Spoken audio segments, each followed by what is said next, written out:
Okay, welcome back to the channel. Today we are going to cook one of my absolute favorite things and the simplest thing ever. We're gonna do some flatbreads. To start off with, flatbread is the easiest recipe you could possibly do. In this bowl I got some flour and dried yeast. I didn't even measure it, I just put it in. What could it be? 500 grams of flour and 20 grams of fresh yeast. Just put it in there. First step, flour, dry yeast, put your salt in. Quite a bit of salt. I also splash a bit of olive oil in there, just for a little bit of taste. But there's, like I said, there's no measurements. Make it the day before, leave it in the fridge overnight. It will ferment, start to ferment like a sourdough, or use it straight up. Leave it for a week and you will technically just make your own sourdough. Water, no measurements, it's just to make it into nice, smooth dough. And if you want to make something even easier out of this, you put it all in a little plastic bag. You don't have to use your hands. You put flour, water, your yeast in, and you just leave it. And that's it.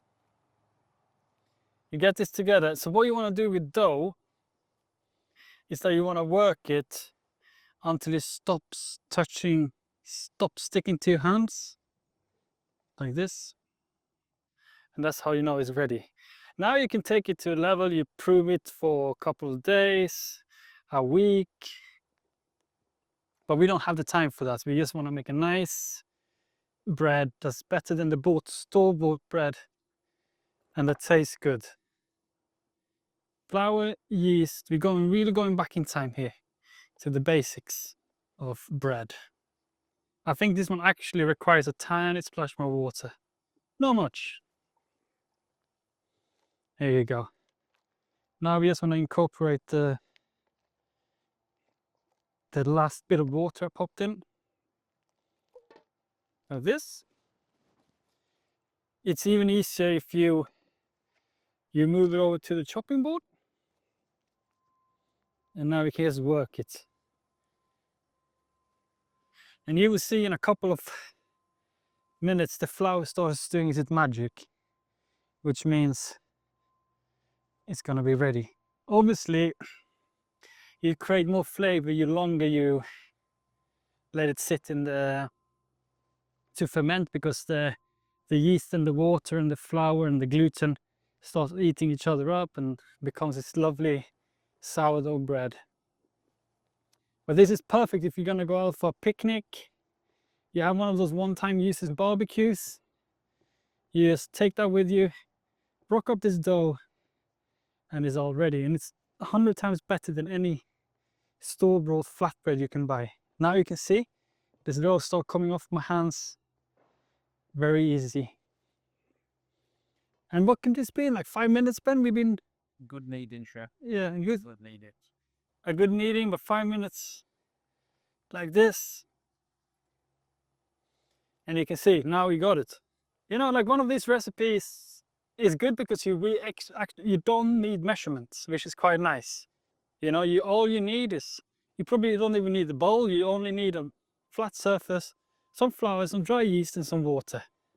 Skip the salt, but you can elevate this and you can go fennel seeds, cumin seeds, coriander seeds, thyme, rosemary, all these delicious things. Here we go. Have a look. It's a nice, beautiful dough. Like this. What we're gonna do is gonna let it rest while we're preparing the rest of the stuff.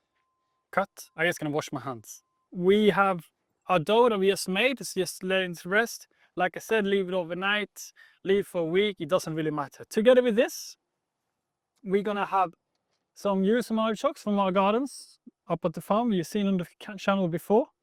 And we're gonna cook them in a little bit of lard. Lard is basically melted down beef fat. So it's set and it has a lot higher temperature, takes a lot higher temperature than actual butter, so you don't have to be worried. You're gonna slice our artichokes, which is like almost like raw cooked potatoes. And if you don't know, the artichoke is a very nutty tasting, beautiful little vegetable. Grows in a almost like a bush. Then you lift up the plant, and underneath you got the artichokes. It's basically like a giant potato. Like that. Just slice them up nice and raw. And by adding the lard, we're getting a bit more of that aromatic beef fat into the pan. Oh, you can smell this. That's good, no?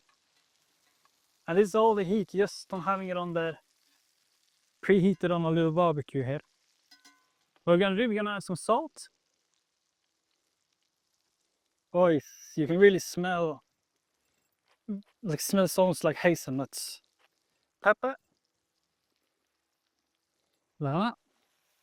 We're gonna get it back on the fire. And now we're just gonna get it nice and cooked and soft. And that's gonna be our base. We're gonna add in pork fat. So this is lardo. So this has been marinated in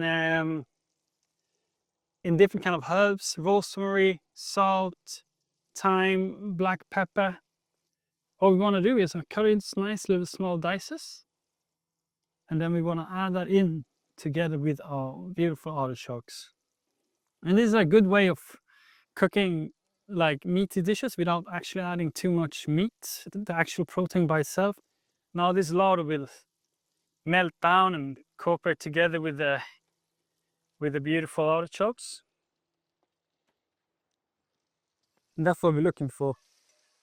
Look at this.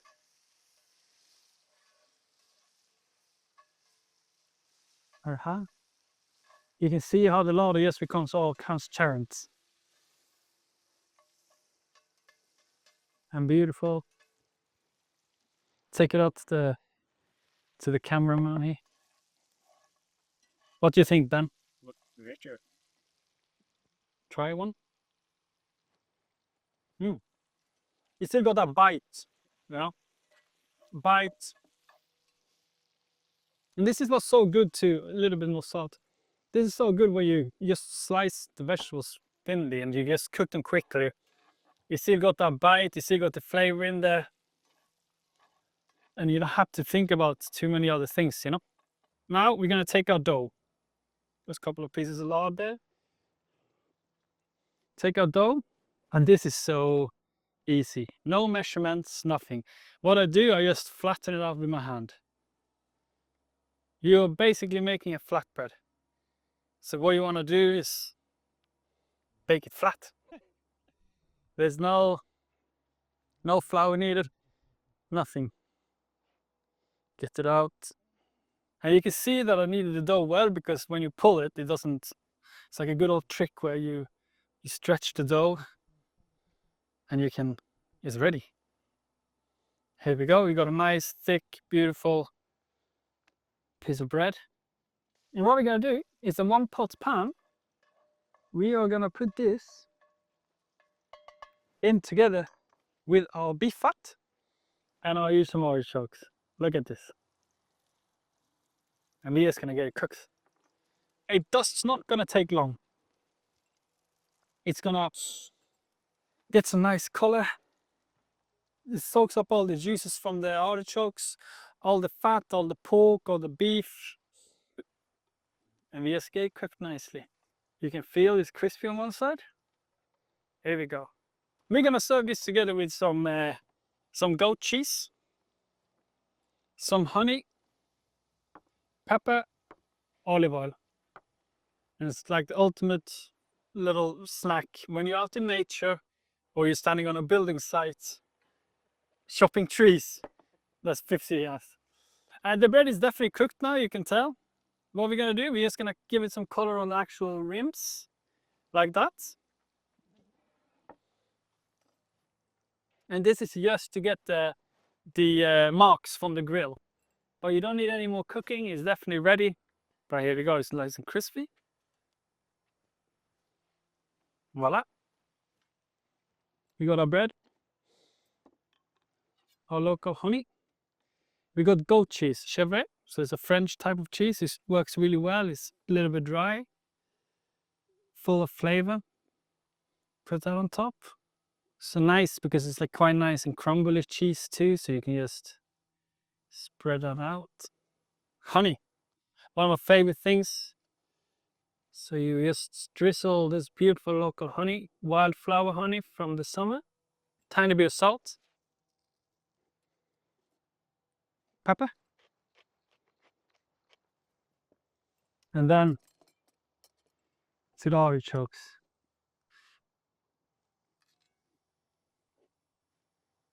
There you go. And make sure you get some of that pork fat too in the, like that. And you want it greasy, right? You're outside, you're barbecuing, you sit on a campfire, you do whatever. You want the fat to go through your hands.